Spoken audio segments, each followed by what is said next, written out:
President Obama gave his last State of the Union address of his last term last night. And while he did mention criminal justice reform as an issue he hopes he and the Republican Congress can work on in his last remaining year, it is unlikely that the proposed reforms will stop the police from hunting down people in black and other non-white communities, targeting them for 21st century slavery using modern slave codes, also known as drug laws.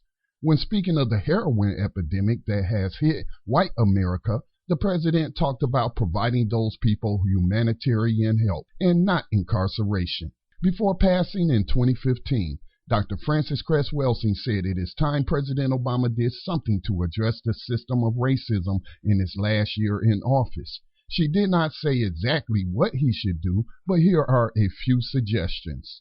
The CEO of the executive branch could shut down the Drug Enforcement Agency since they like to cut deals with the dangerous Sinaloa drug cartel of Joaquim El Chapo Guzman, which allowed them to smuggle drugs all the way up to Chicago in exchange for information on rival cartels. Some of the rival cartels threw a wild sex party for DEA agents visiting Colombia. The CEO of the executive branch could begin the process of pardoning and or commuting the sentences of every person convicted on nonviolent drug charges in a federal prison. The CEO of the executive branch could order the Federal Bureau of Prisons to stop using prison slave labor to produce goods and supply services to the very corporations who would not give these men and women jobs when they were not in prison.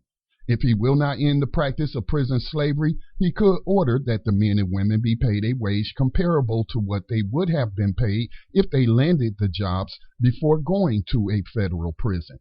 There are a number of executive orders the president could issue, but he most likely will not, because unlike most other groups, black voters will not demand anything of this president, as he has provided them with 7 years of just being black, and that is enough for them. This has been Scotty Reed with your Black Talk Radio Weekly Commentary. Join me for a regular broadcast on blacktalkradionetwork.com.